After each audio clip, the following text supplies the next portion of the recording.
Hari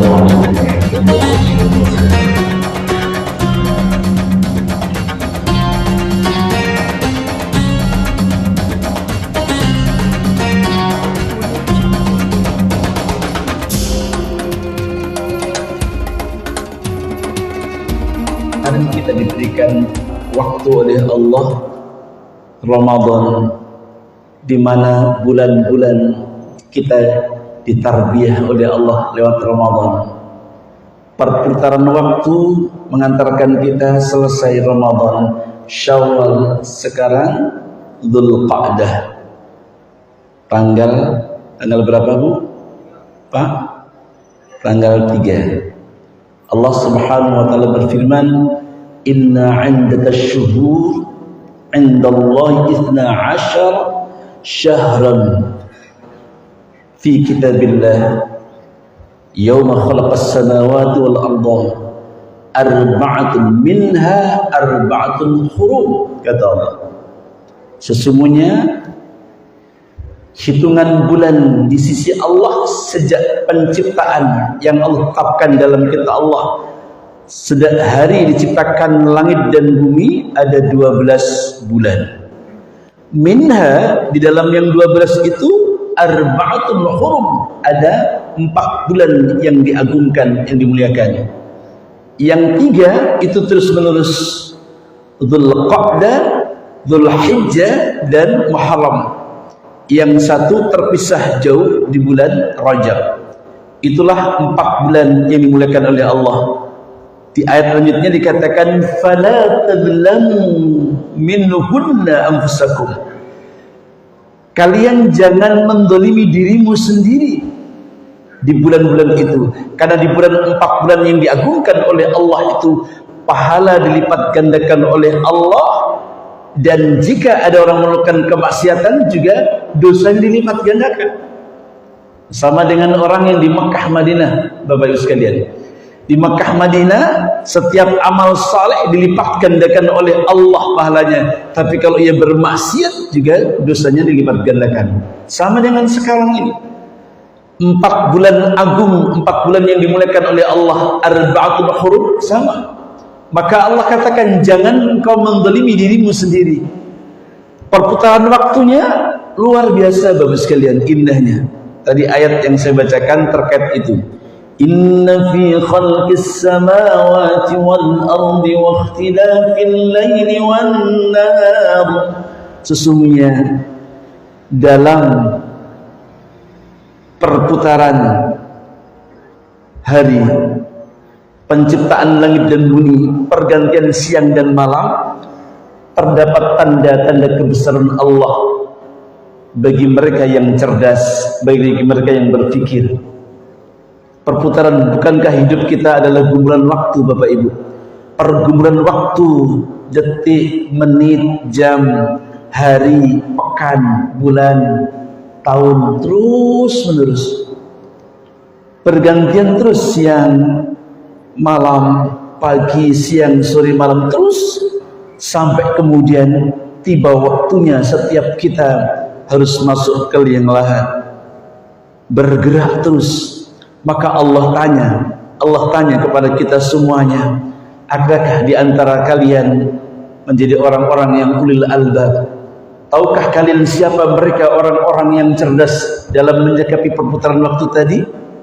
Mereka adalah alladzina yadhkurunallaha qiyaman wa qu'udan wa 'ala junubihim. Mereka adalah orang-orang yang tak pernah lengah hatinya terus terpaut zikir kepada Allah, baik saat ia berdiri, duduk maupun berbaring. Artinya dalam seluruh aktivitas kita selalu kita ingat kepada Sang Pemberi kehidupan, Sang Pemberi rizki, yakni Allah Subhanahu wa ta'ala. Kita diputarkan Ramadan, Syawal, kemudian sekarang Dzulqa'dah. Allah mengingatkan kepada ibu, bapak dan saya bapak dan ibu. An-Nahl 92, Allah Subhanahu wa ta'ala ingatkan. Apa kata Allah? وَلَا تَكُونُوا كَالَّتِي نَقَضَتْ غَزْلَهَا مِنْ بَعْدِ قُوَّةٍ أَنْكَاثًا Janganlah kalian seperti perempuan-perempuan yang memintal kain, perempuan-perempuan yang memintal benang, lalu ia pintal benang itu menjadi kain yang indah, warnanya bercorak indah, lalu setelah jadi, lalu engkau mengurai kembali. Apa di antara maksudnya? Janganlah bangunan takwa yang sudah kita bangun selama Ramadan, bangunan pendekatan diri kita kepada Allah selama Ramadan, pagi, siang, sore kita berpuasa sejak fajar sampai terbenam matahari, kita isi dengan zikrullah, baca Quran, kajian-kajian, setiap malam kita mendengarkan tausiah guru-guru kita, akrab betul kita dengan Al-Quran, akrab betul kita dengan Allah dengan qiyamul lail, salat tarawih, bahkan tahajud. Allah katakan, jangan sampai bangunan yang sudah indah itu kemudian engkau urai kembali, jauh dengan masjid, jauh dengan Al-Quran, jauh dengan tahajud. Allah bilang, jangan sampai seperti perempuan yang memintal kain jadi bagus lalu dicabut-cabut lagi. Ibu bapak yang dimakan oleh Allah Subhanahu wa taala, maka hari ini kita kembali karena jadwal hidup kita semakin berkurang, harus mempersiapkan betul untuk tiba waktunya kita kembali kepada Allah. Dengan apa? Agar supaya enak, dengan bekal. Sama seperti kemarin ketika bapak ibu dan saya pulang kampung. Orang kalau pulang kampung enak itu, kenapa pulang kampung jadi enak, jadi nyaman? Karena apa bu? Pinter, bagus. Karena bekalnya cukup, enak jalan. Yang ke Surabaya, yang ke Lampung, yang ke Medan, yang ke Aceh. Saya ke Banyuwangi kemarin, ada yang ke Jogja. Jalannya enak. Kenapa? Ada bekalnya. Coba bayangkan Bapak Ibu, kalau perjalanan kita bekalnya nggak cukup, bolak-balik lihat dompet, cukup nggak? Khawatir nih, bensinnya gimana? Lagi-lagi khawatir, nggak nyaman. Kalau yang cukup santai saja, istirahat, mampir ke rest area, ayo makan-makan, udah nggak usah buru-buru, istirahat, makan, udah secukupnya, sudah nggak ngantuk berangkat lagi, nyaman sekali. Sampai di kampung halaman, menyenangkan orang di sana. Ada ponakan disenengin, ini lebaran setahun sekali. Ada paman, ada bibi, ada bule, ada budi. Setahun sekali kita ketemu, menyenangkan mereka. Senang mereka yang kita datangi. Kenapa? Bekal cukup. Bapak Ibu, perjalanan kita bukan hanya Jakarta Medan, Jakarta Surabaya, Jakarta Jogja, bukan. Perjalanan kita tak tahu muaranya kapan kita. Saat kita sudah masuk ke liang kubur, berapa lama kita di liang kubur? Wallahu a'lam. Bagaimana mungkin orang tidak berpikir tentang bekal? Perputaran waktu tadi mengingatkan kepada kita.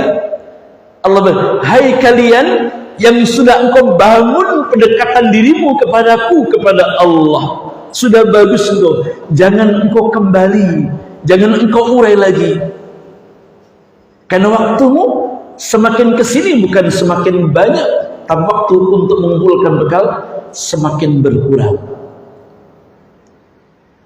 Maka kita harus cancut tali undur, kira-kira gitu, bergerak gitu. Ayo sama-sama, bareng-bareng menuju apa? Menuju karunia Allah.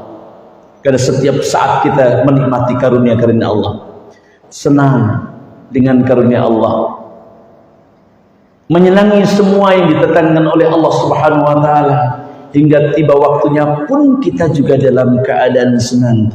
Itulah rahasianya Bapak Ibu sekalian.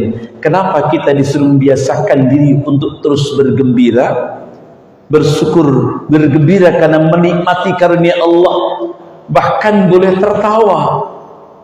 Karena selama tertawa itu ditujukan untuk menikmati karunia Allah, boleh.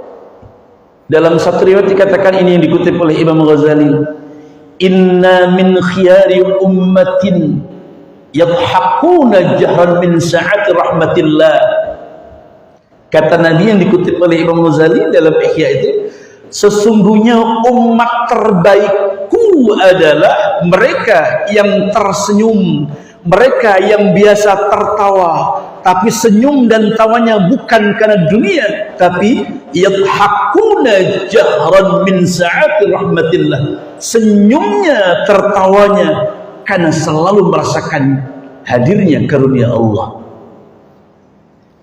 Ada sahabat yang tertawa, kemudian ditegur oleh sahabat yang lain, karena dalam hadis juga dikatakan tertawa itu min qaswatil qulub, sebagian dari cara, sebagian dari penyebab qaswatul qulub, kerasnya hati. Jangan banyak tertawa, karena kalau banyak tertawa hatimu akan keras. Hati yang keras itu sulit untuk menerima nasihat, hati yang keras itu sulit untuk menerima hidayah. Tapi kemudian sahabat itu menjawab, betul banyak tertawa itu akan menyebabkan hati yang keras, tapi kalau tertawanya karena mengingat karunia Allah, justru akan melembutkan hati kita. Tertawa yang dilarang adalah tertawa karena yang diingat adalah dunia. Dapat duit banyak, terbahak-bahak, makan sama teman-temannya, tidak ingat siapa yang punya, yang ngasih duit, maka itu bisa mengeraskan hati. Tapi kalau tertawanya, tersenyumnya, ingat kepada Allah. Kemarin pulang kampung ketemu teman yang sudah 20 tahun nggak temu, pelukan sambil tertawa, terima kasih ya Allah, alhamdulillah engkau pertemukan aku setelah 20 tahun. Tertawa yang seperti ini justru akan melembutkan hati, Bapak Ibu. Nah ini, hingga sampai tiba waktunya orang yang tersenyum terus, hatinya dihiasi dengan senyum terus, hingga itu menunjukkan apa, Bapak Ibu? Orang yang hatinya ridho, senyum, tertawa, yang diikuti, dilandasi karena merasakan karunia Allah, adalah di antara tanda-tanda bahwa ia ridho kepada Allah. Aku ridho dengan takdirmu ya Allah, aku gembira. Kalau ia bangun seperti itu, perasaan seperti terus-menerus sampai waktu terus berputar hingga tiba waktunya kembali kepada Allah, itulah Bapak Ibu yang diantara yang dimaksud ayat ya ayyatuhan nafsul mutmainnah irji'i ila rabbiki radiyatan mardiyah fadkhuli fi ibadi wadkhuli jannati. Wahai jiwa-jiwa yang tenang, dia tenang sekali, hidupnya selalu dilandasi dengan syukur kepada Allah, ridho dengan Allah. Pokoknya sudahlah, aku ridho dengan ketetapan takdirmu ya Allah, apapun aku yakin bahwa itu darimu, maka pasti apa yang kau berikan kepadaku adalah baik untukku. Mungkin tidak sesuai dengan keinginanku, ada yang sesuai dengan keinginanku, kita sebut dengan nikmat. Ada yang tidak sesuai dengan keinginanku, engkau sebut sebagai musibah bagiku. Tapi aku meyakini ya Allah, jika tidak sesuai dengan diriku musibah, pasti biyadikal khair, di tanganmu bukankah semua kebaikan untukku ya Allah. Dia membiasakan dirinya, mendidik dirinya untuk tetap tegar, untuk tetap menerima semua yang dialami. Maka ia gembira sampai tiba waktunya kematian, terus menyeruak kebahagiaan. Wahai jiwa-jiwa yang tenang, ayo kamu pulang. Irji'i ila rabbik, ayo kamu pulang, kembali kepada Tuhanmu. Radiyah mardiyah, engkau ridha dan diridhai. Coba, engkau senang kepada Allah, pulang mati senang, Allah pun senang. Enaklah, walaupun masih menakutkan, tapi harus terus dibahas Bapak Ibu sekalian. Ya, terus harus dibahas sampai kemudian kita merasakan mati tak mungkin bisa dihindari, berani atau tidak. takut atau tidak, tak mungkin bisa dihindari. Tapi ayat-ayat kematian seperti itu harus akrab Bapak Ibu. Termasuk saya. Emang nggak takut Pak? Takut. Berani? Enggak. Berani? Belum.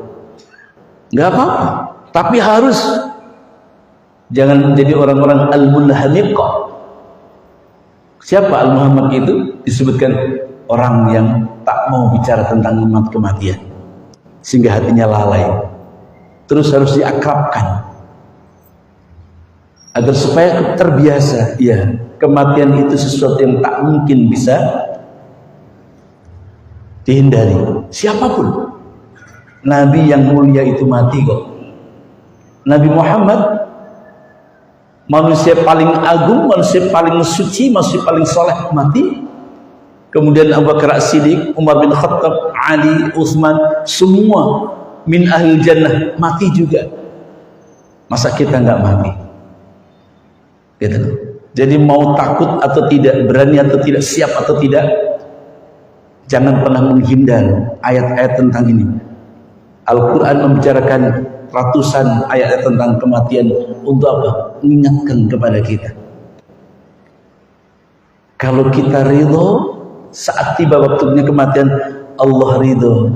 Sama seperti kemarin kita pulang kampung, kita senang jika masih ada orang tua di rumah. Orang tua kita senang. Kenapa? Anaknya pulang tidak bermasalah. Anaknya pulang ketemu orang tua, ketemu kakek neneknya, ketemu paman, bibi, pak de, boleh. Senang mereka. Aku ridho nak engkau pulang. Bukan hanya karena membawa uang, bukan hanya karena ingin membawa sanggup untuk mereka, tapi kegembiraan. Bekalnya cukup, mereka pun senang, kita senang. Persis analoginya kira-kira seperti itu secara sederhana Bapak Ibu sekalian.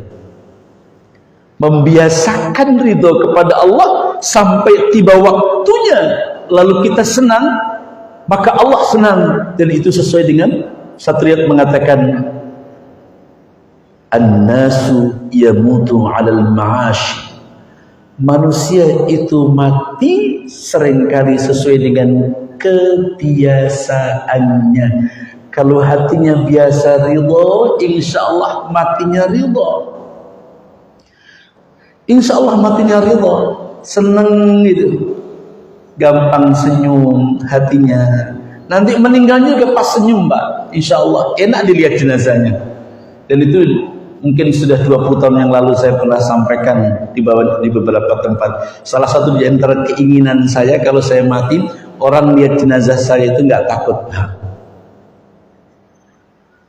Salah satu, lama saya mikir itu, udah berapa puluh tahun yang, ya Allah mudah-mudahan kalau saya mati, orang lihat jenazah saya itu nggak menakutkan.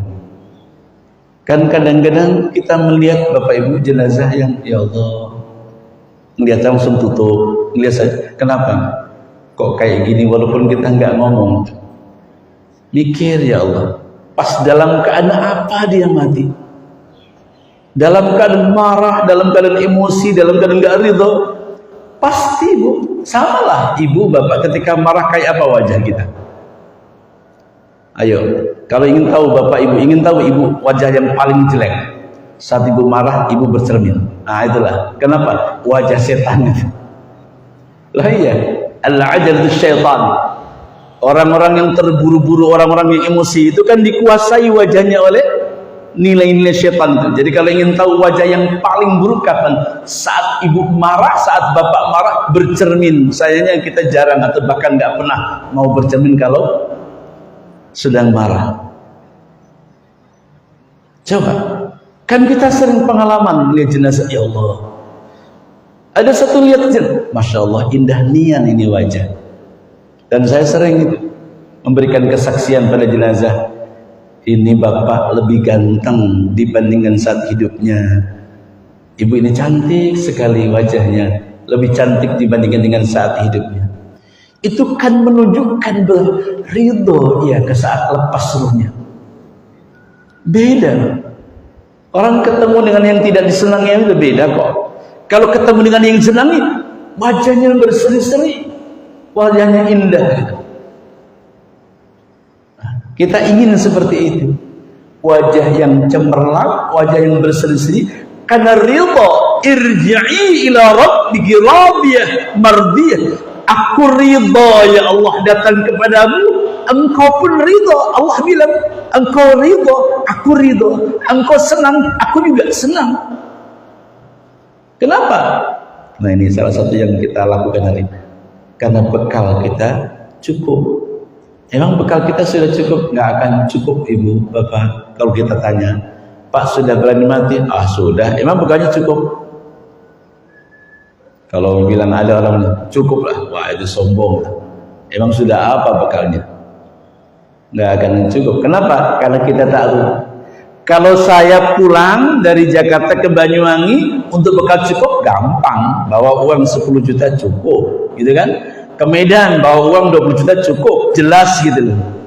Tapi ke kubur, iya, gimana kita mengatakan cukup? Yang membuat kita senang dan merasakan cukup apa? Merasakan karunia, yakin bahwa Allah tidak akan mungkin mendolimi hambanya. Ana 'inda dhanni 'abdi bi, aku dengan persangkaan hambaku. Maka kita sudah berprasangka Allah Maha Pengampun, Allah Maha Penyayang. Nah, itu yang harus kita tanamkan, Pak. Karena kalimat-kalimat itu yang membuat kita percaya diri. Ya Allah, aku bukanlah orang yang suci. Ya Allah, aku bukanlah orang yang tidak punya dosa. Ya Allah, aku bukanlah orang yang tak pernah menzalimi diriku. Tapi aku tahu Engkau Maha Pemaaf. Tapi aku tahu Engkau Maha Pengampun. Tapi aku tahu Engkau Maha Penyayang. Itu yang tidak boleh kita mengatakan sudah cukup karena kita banyak dosa. Tapi di balik itu kita harus meyakini juga Allah Pemaaf, Allah Pengampun, Allah Penyayang. Ah, sudahlah. Selama ini Allah menyenangkan diriku kok. Selama ini hidupku disenangkan oleh Allah dengan karunia-Nya. Bukankah Tuhan kita hari ini juga Tuhan kita saat saya dikubur? Beda nggak, Bu? Tuhan kita sekarang ini sama Tuhan kita saat nanti Ibu dikubur beda bersama? Hah? Sama ya? Saat kita nanti di akhirat sama nggak Tuhannya? Sama, Tuhan itu juga. Kalau sekarang kita merasakan karunia Allah, ya Allah sudah limpahan rahmat begitu banyak. Keyakinan itu harus kita bangun.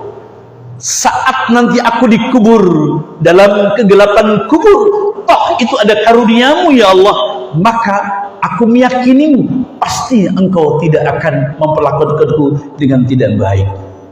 Yang diingat apa? Karunia Allah. Jangan mengingat terus azabnya. Harus balance, Bapak Ibu. Allah memang punya azab, Allah memang punya bala, tapi Allah jauh melebihi karunia Allah. Inna rahmatallah, kata Nabi, sesungguhnya rahmat Allah melampaui, melebihi kemurkaannya.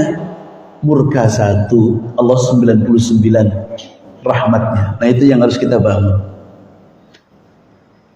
Harus kita bangun. Maka kenapa Sayyidina Ali pernah marah-marah sama Ustaz? Ya, Sayyidina Ali itu pernah marah-marah sama Ustaz. Ustaz sedang ngaji di masjid ini. Jamaahnya banyak. Ustaz itu cerita tentang neraka, tentang surga, tentang neraka.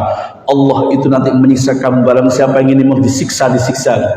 Siksa dari sunduk, pakai besi yang dibakar dari dubur sampai ini. Pokoknya diajar terus.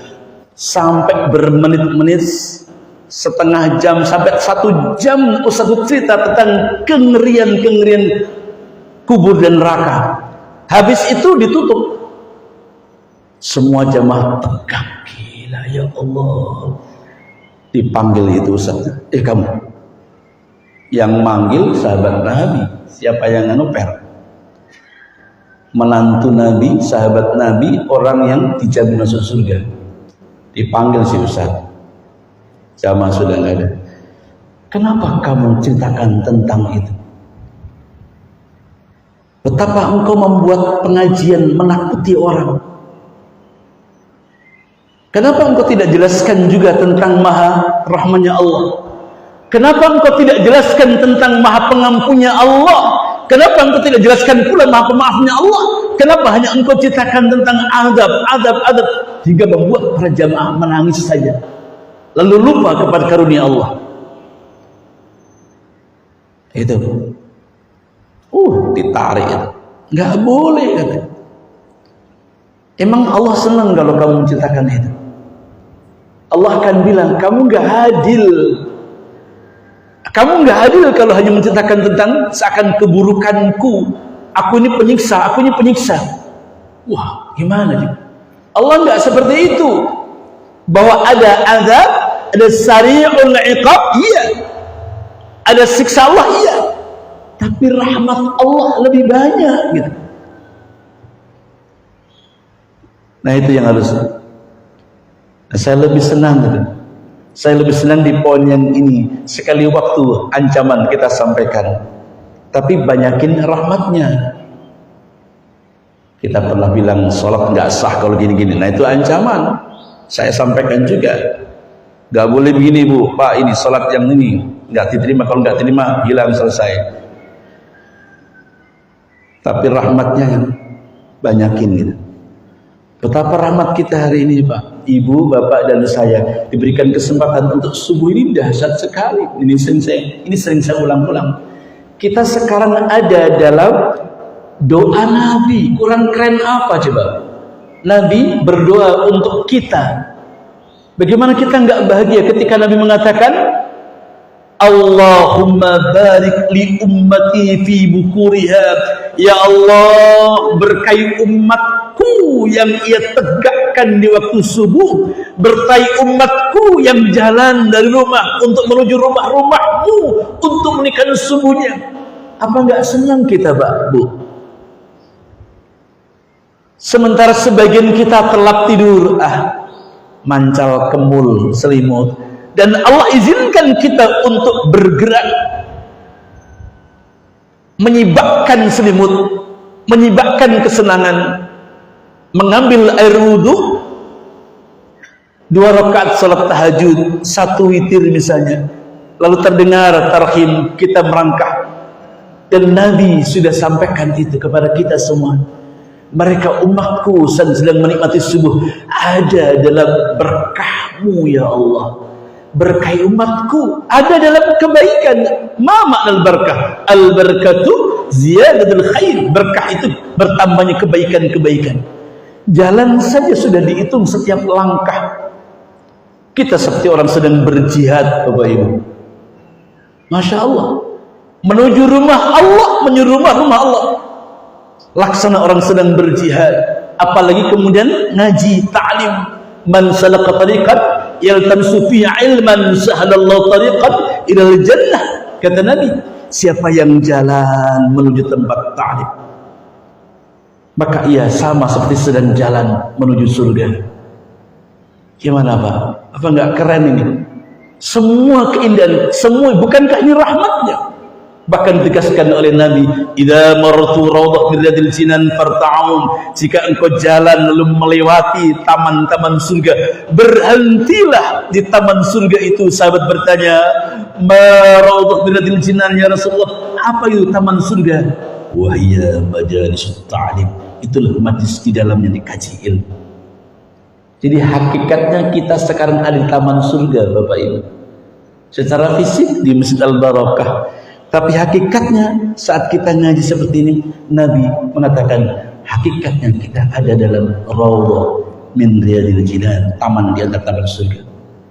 Belum di surga, maka ada ulama mengatakan rasakan surga sebelum engkau masuk ke dalam surga yang sesungguhnya. Di mana? Salah satunya adalah majlis ta'lim rawdah min riyadil jinan. Yang lain rawdah ada di antara rumah Nabi dan mimbar Nabi. Yang kedua, yang ketiga kubur nanti. Jadi ada raudhah min riyadil jinan Nabi, ada 3. 1 majlis taklim, 2 jarak antar rumah Nabi dengan mimbar Nabi, itu raudhah. Yang ketiga adalah kubur nanti. Orang-orang saleh kuburnya dijadikan oleh Allah sebagai taman di antara taman surga. Sampai kemudian kita di sini waktu suruh tiba. Apa kata Nabi? Seakan, hei kalian semuanya yang belum haji, belum umroh? Ada yang belum haji, Bu? Pak? Banyak. Belum umroh? Nah, Nabi berikan kesempatan. Wahai kalian yang belum sempat ke Mekah haji dan umroh, engkau bisa mendapatkan nilai pahalanya. Siapa mereka? Datang ke masjid, sholat subuh berjamaah, zikir di dalamnya, taklim, ngaji, terus sampai tiba waktu subuh cukup 2 rakaat sholat isyraq, sholat tulu. Setelah selesai subuh kita sholat 2 rakaat saja, kata Nabi. Engkau datang ke masjid waktu subuh, sholat berjamaah, lalu zikir, musyawarah di sini, kajian, setelah itu 2 rakaat. Maka tolong jangan tinggalkan, Pak. Sempetin aja. Kita mendapatkan nilai haji, umrah tamah, sempurna. Waktu syuruk salat isyraq itu sama dengan awal duha sebetulnya, Pak. Duha itu dibagi 3 waktu. Pertama awal duha, kedua pertengahan, yang ketiga akhir. Awal duha ya syuruk itu. Awal duha. Lalu pertengahan kira-kira jam 9, jam 10 itu pertengahan. Itu yang terbaik untuk duha. Akhir ya sebelum duhur. Kalau sekarang duhur misalnya 12.49, ya setengah 12 masih bisa. Itu namanya akhir duha, sebelum duhur. Masya Allah, kurang apa lagi nikmat Allah bagi mereka yang subuh, Pak. Dan ini harus kita sambut dengan gembira. Nggak ada kebahagiaan melebihi saat kita bisa merasakan karunia Allah, Bapak Ibu. Nggak ada. Maka dibilang sama Allah tadi ayatnya, huwa khairum mimma yajma'un. Orang yang merasakan jalan dari rumah ke Masjid Al-Barakah, dekat dengan Allah. Aku jalan menuju perintahmu, perintah nabimu ya Allah. Aku ridho dengan ketetapanmu. Salat berjamaah di Masjid Al-Barakah, zikir, kemudian mengaji bersama, taklim, dibacakan sunnah-sunnah nabimu ya Allah. Aku gembira. Gembiranya orang merasakan seperti ini, apa kata Allah? Khairum mimma yajma'un. Lebih baik dibandingkan dengan saat ibu bapak berhasil mengumpulkan dunia. Kerja, kumpulkan, punya gaji, ada proyek, ada penghasilan, punya rumah, punya mobil. Kata Allah, perasaan merasakan karunia Allah seperti itu lebih tinggi nilainya dibandingkan dengan saat ibu senang punya banyak duit. Punya banyak duit senang gak? Senang gak? Punya mobil, punya motor bagus, senang gak? Senang, tapi Allah bilang kesenanganmu terhadap dunia itu tidak lebih tinggi dibandingkan dengan nilainya, dibandingkan dengan saat engkau mengucapkan terima kasih ya Allah, saya bisa sholat subuh berjamaah di masjid, habis itu bisa ngaji, habis itu bisa sholat sunnah 2 rakaat sunnah. Terima kasih ya Allah. Pahalanya 58 juta, Pak. Haji sekarang kan 58, ya kan? Coba, itu ongkosnya saja, belum yang lain-lain. Masya Allah. Tamah belum umroh pahalanya, belum sholatnya di sana, sholat di Mekah Madinah. Di Mekah seperti 100.000 dibandingkan dengan sholat di Al-Barakah, dibandingkan dengan di Istiqlal. Itu perbandingan pahalanya, Masya Allah. Jadi harus merasakan, Bapak Ibu, ketika Bapak bisa subuh di masjid, di musala, terima kasih ya Allah. Karena kita sudah biasa seperti itu, nggak merasakan. Emang itu bukan dari Allah? Dari Allah. Jangan dikira bukan dari Allah. Karena berapa banyak orang yang tidak dibangunkan di waktu yang sama, ya, tidak dikehendaki oleh Allah untuk bersujud di hadapan Allah. Tidak sedikit. Dan yang banyak tidak. Buktinya berapa masyarakat kita? Kalau masyarakat kita ada 500, paling 50-nya. Berarti coba berapa persen? Allah izinkan. Berarti kita orang yang dipilih, gitu. Orang pilihan pasti nggak banyak, Bapak Ibu. Nah, kita harus bersyukur. Baik, kita lanjutkan. harus kita baca. Jadi sekali lagi kita mulai start pembukaan untuk saya. Sudah kemarin alhamdulillah Ustaz Khamsani sudah mulai di sini. Untuk sekarang di start lagi. Ayo, niatnya Allah. Ya, niatnya mensyukuri karunia Allah atas waktu yang Allah berikan. Baik, kita lanjutkan hadis dari Imam At-Tabrani, hadis nomor 152. Kemarin terakhir saya tandain 151 tentang perbedaan surga, saya nggak akan ulang. Oke, masuk hadis yang diriwayatkan oleh Imam At-Tabrani. Rasulullah sallallahu alaihi wasallam bersabda, "Irfa'u alsinatakum 'anil muslimin." Ini. Angkat lidahmu, artinya jangan engkau berkata, hindari lidahmu untuk berkata kepada orang muslim. Wa idza mata, apabila orang muslim itu mata hadum minhum, meninggal, hindari perkataan, hindari lidahmu untuk mengatakan sesuatu kepada orang muslim yang mati, perkataan-perkataan yang buruk. Maka Nabi katakan, faqulu fihi khairan, ucapkanlah kepada orang yang meninggal itu kebaikan-kebaikannya. Ini senada dengan hadis yang mengatakan, uzkuru mahasinakumul maut, sebut-sebutlah kebaikan orang yang sudah meninggal.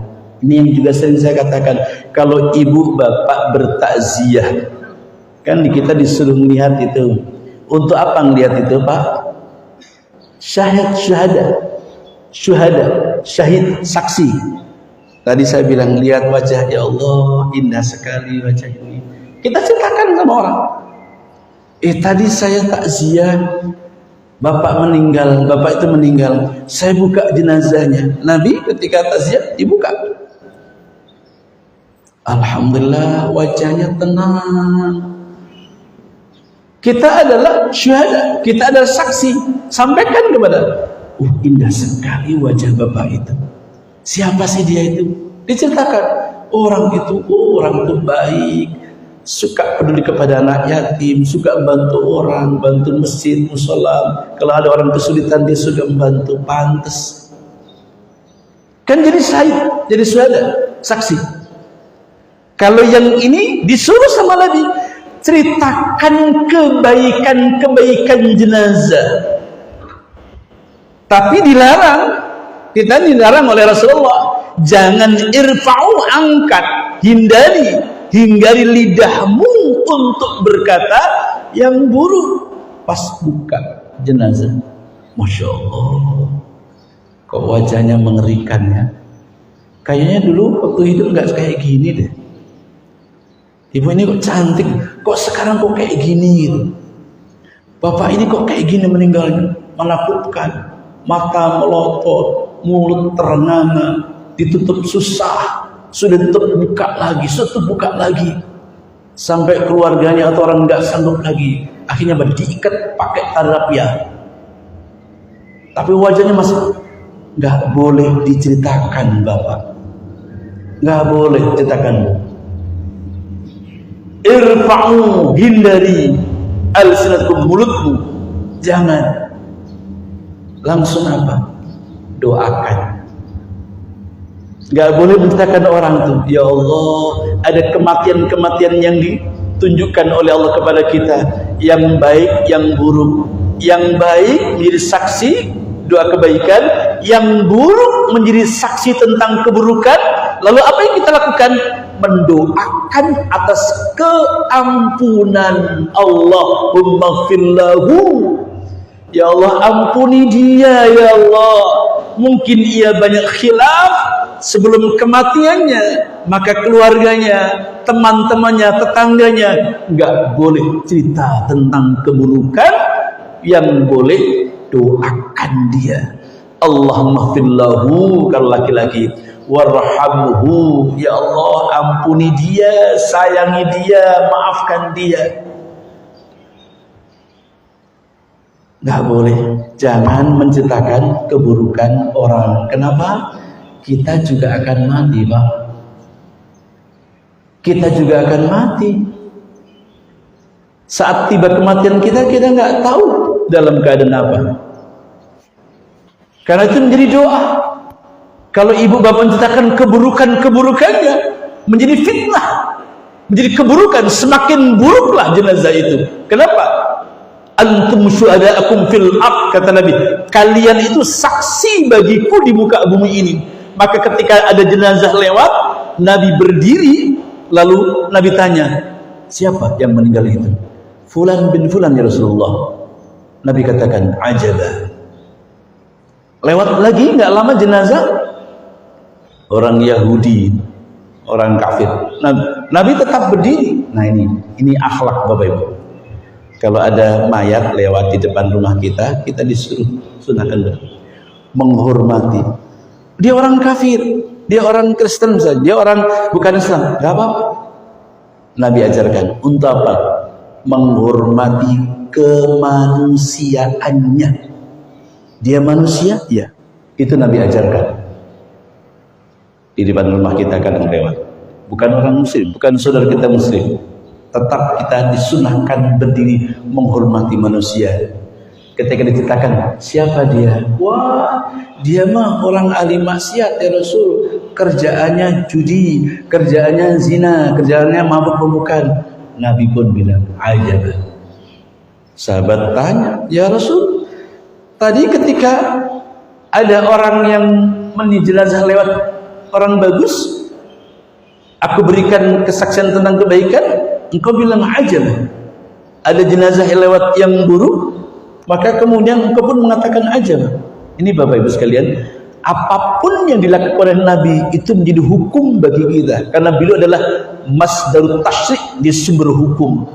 Kadang-kadang Nabi itu tidak berperan sebagai dirinya, karena Nabi kan sebagai Nabi mengajarkan umatnya agar supaya kita niru. Oh, maksudnya apa? Kamu itu saksi bagi almarhumah itu di dunia ini. Kalau kamu memberikan kesaksian tentang kebaikan orang itu, maka wajib bagi Allah mewajibkan dirinya, bukan diperintah. Allah akan memberikan kebaikan dengan kesaksianmu itu. Ketika ibu bilang, ya Allah, wajahnya indah, wajahnya senyum, wajahnya tenang, dia orang baik, pasti mendapatkan kebaikan dari Allah. Allah akan berikan kebaikan. Tapi kalau ibu bapak memberikan kesaksian yang buruk, wah dasar, akhirnya mati-mati juga ya. Udah lama kita capek ngurusin dia, tak pernah ada kebaikan. Fitnah iya, nyuri iya, minum iya, zina iya, jadi sampah masyarakat pokoknya. Pasti umumkan di Al-Barqah, innalillahi, Bapak Kasimun, alhamdulillah, mati juga akhirnya. Lama misalnya. Lalu ibu bapak kemudian menceram jasnya, nggak boleh kata Nabi. Kenapa? Itu jadi nanti yang terjadi situ dikubur, maka nggak boleh. Itulah kenapa Nabi melarang, irfa'u alsinatakum, hindari lidahmu mencela. Kalau orang muslim meninggal, jangan cela dia, katakan kebaikannya saja. Ya, setiap orang pasti punya keburukan, termasuk saya. Nggak ada yang baik semua. Ya, kita ungkapkan saja yang baik-baik. Nah, itu perintah Nabi. Jadi jangan sampai kita justru hanya yang buruk-buruk saja, tapi yang baik-baik saja. Karena kita senang kan, Bapak Ibu kan senang kalau diungkapkan yang baik-baik. Kan nggak senang kalau diceritakan yang buruk-buruk, sekecil apapun. Ada orang cerita tentang ibu, tentang kebaikannya, alhamdulillah, gitu kan. Tapi kalau suatu ketika ibu dengar dari orang diceritakan tentang keburukan ibu, gimana? Marah kan? Wah, itu fitnah, wah itu macam-macam. Kita masih hidup saja nggak suka diceritakan tentang keburukan kita. Bahwa yang menceritakan keburukan itu dosa, yes dia dosa, tapi untuk dia. Tapi kita menjadi kena imbasnya kan, nggak senang gitu dalam kondisi tertentu. Tapi ada diperintahkan oleh agama juga, kalau engkau disebut-sebut keburukan, ya sudah terima kasih aja. Kenapa? Ada proses transfer dosa. Udah, ya boleh kita berikan nasihat, janganlah ceritakan keburukan orang. Karena itu wajib bagi kita untuk berdakwah. Orang yang suka menceritakan keburukan orang kan nggak benar, nggak boleh. Tapi di sisi lain ketika mereka terus seperti itu, ya sudahlah, mau dikasih tahu nggak bisa, nggak apa-apa, dosa bagi dia. Bagi yang ceritakan kan nikmat. Kenapa? Dosanya diambil sama yang ngerasain, yang ceritakan. Tapi kita tetap punya kewajiban untuk dakwah. Jangan lakukan itu Pak, jangan lakukan itu Bu. Nggak bagus menceritakan keburukan. Itu sama dengan membuka aib orang. Ya, orang yang sudah mati aja nggak boleh dibuka aibnya, apalagi masih hidup. Apa maknanya? Ketika orang itu sudah mati tidak boleh dibuka aibnya, dia nggak bisa melawan. Memang orang yang masih hidup bisa runyam Pak, begitu dia perang bisa berantem. Apalagi orang yang masih hidup. Maka Nabi katakan, siapa yang senang buka aib saudaranya, kelak akan dibuka aib orang itu oleh Allah. Dan saat itu tak lagi sanggup, tidak waktu untuk bisa menutupi aibnya. Kalau masih di dunia kan masih bisa bantah, mau itu bantah-bantahan, masih bisa mengelak di dunia. Tapi nanti di akhirat, nah itu. Jadi ini kita suruh 53 ya Pak ya? Ya, di jam saya 53, betul. Oke, sekarang 50. Ada yang mau tanya? Ada yang mau musyawarah? Ya. Baik, silakan Mbak Haji. Waalaikumsalam warahmatullahi wabarakatuh. Baik, terima kasih Bapak. Bagus pertanyaannya. Yang pertama, pengurus Masjid Al-Barakah merubah model sholat yang sekian ini beberapa tahun yang lalu 4 rakaat 1 salam, mulai tahun ini 2 rakaat 1 salam. Pertanyaannya, apakah sholat yang lalu bertahun-tahun itu diterima atau tidak? Sah atau tidak? Sah, insya Allah diterima Pak. Apa rujukannya? Rasul. Jadi sholat tarawih 4 rakaat 1 salam itu juga ada riwayatnya. Sholat tarawih 2 rakaat juga ada contohnya dari Nabi. Dua-duanya sah Pak. Udah, karena yang kita ikuti Nabi pernah sholat, ini disampaikan kepada ibu dalam riwayat Ibu Aisyah radhiyallahu anha, Nabi itu sholat tarawih cuma 3 malam Pak, seumur hidup.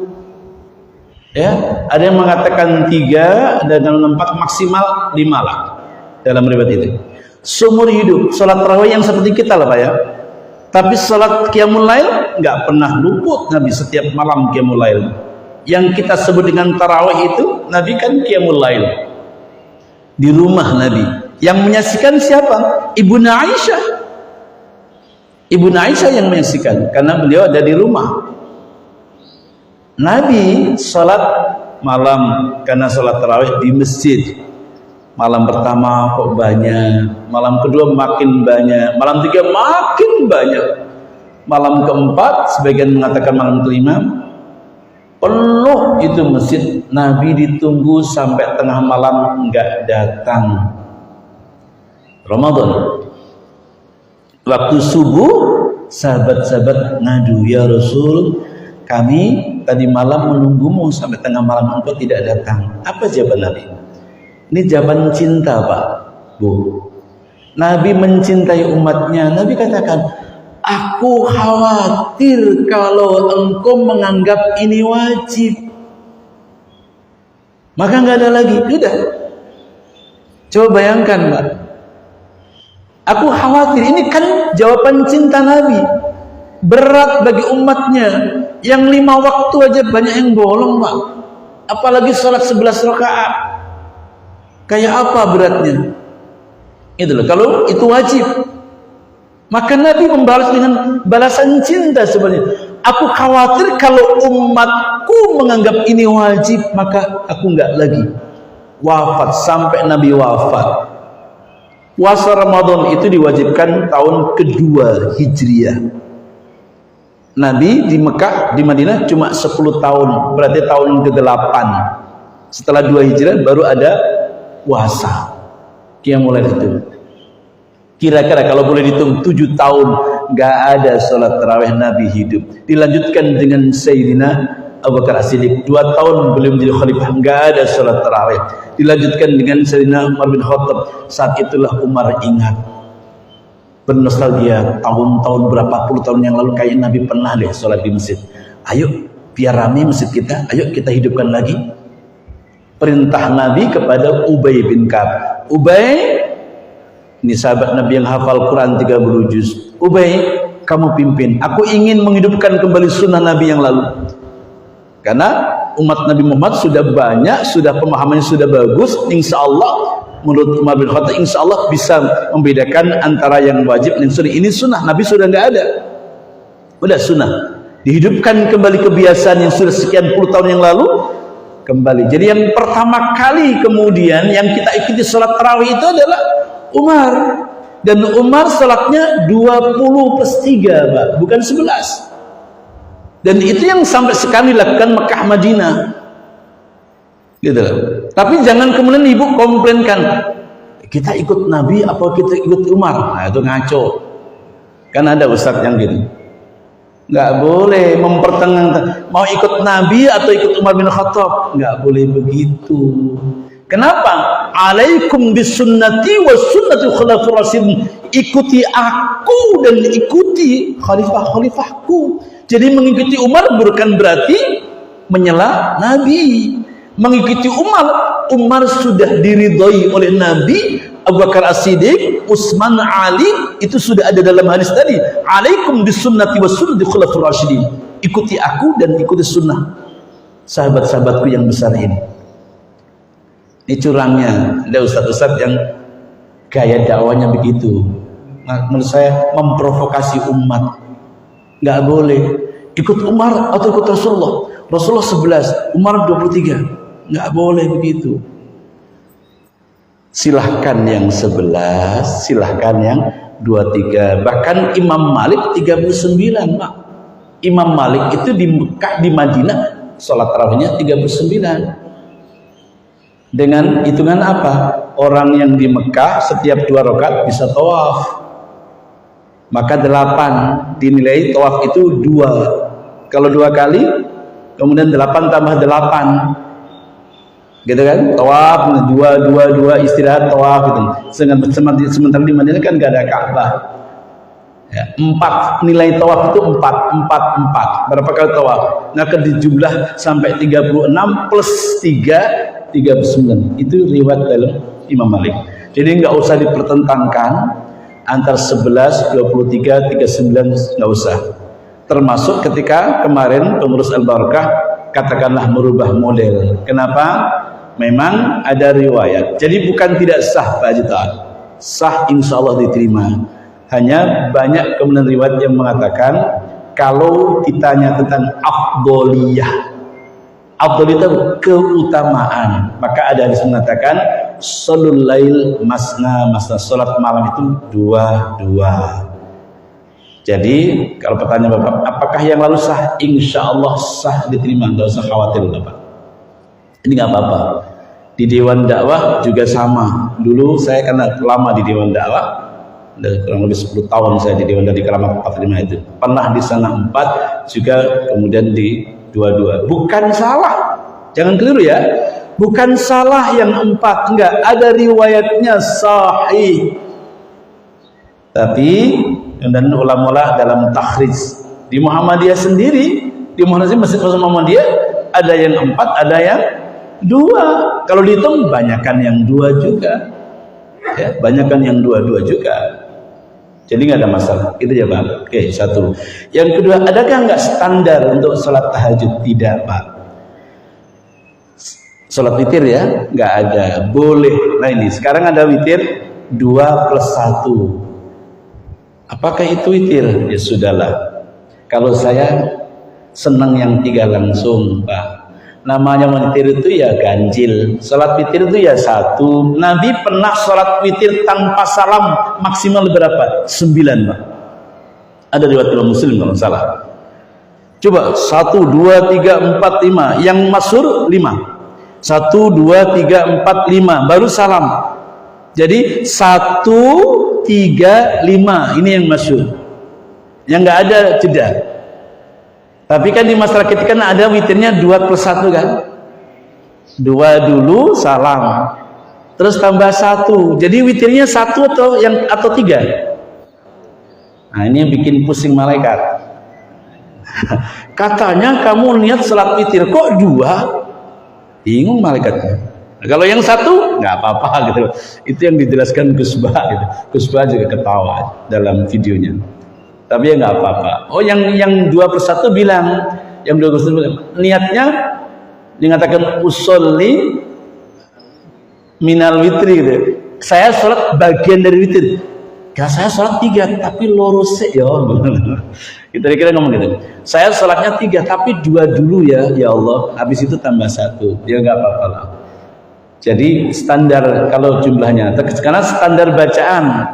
Tidak ada yang standar bacaan, cuma yang masyhur itu rakaat pertama baca kulliyah, rakaat pertama baca sabbihis, rakaat kedua kulliyah, rakaat ketiga kulhu al-falaq an-nas.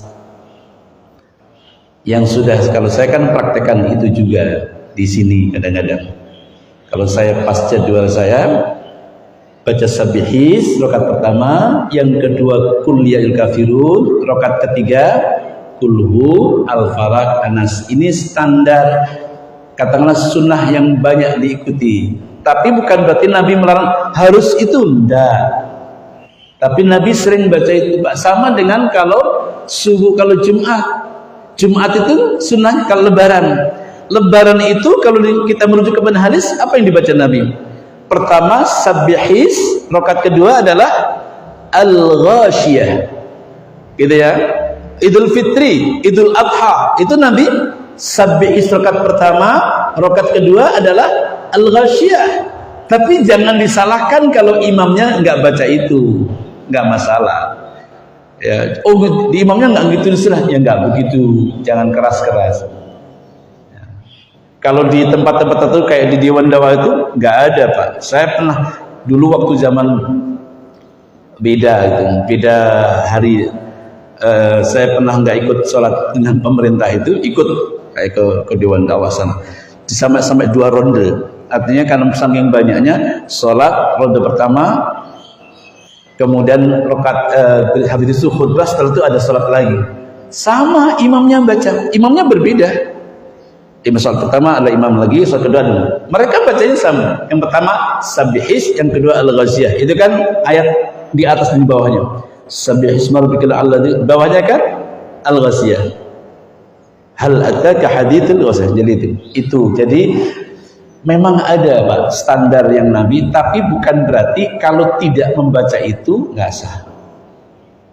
Tapi kalau Bapak standar yang pakem itu kalau 3 itu tadi, pertama sabbihis, yang kedua al-kafirun, yang ketiga kulhu al-falaq an-nas.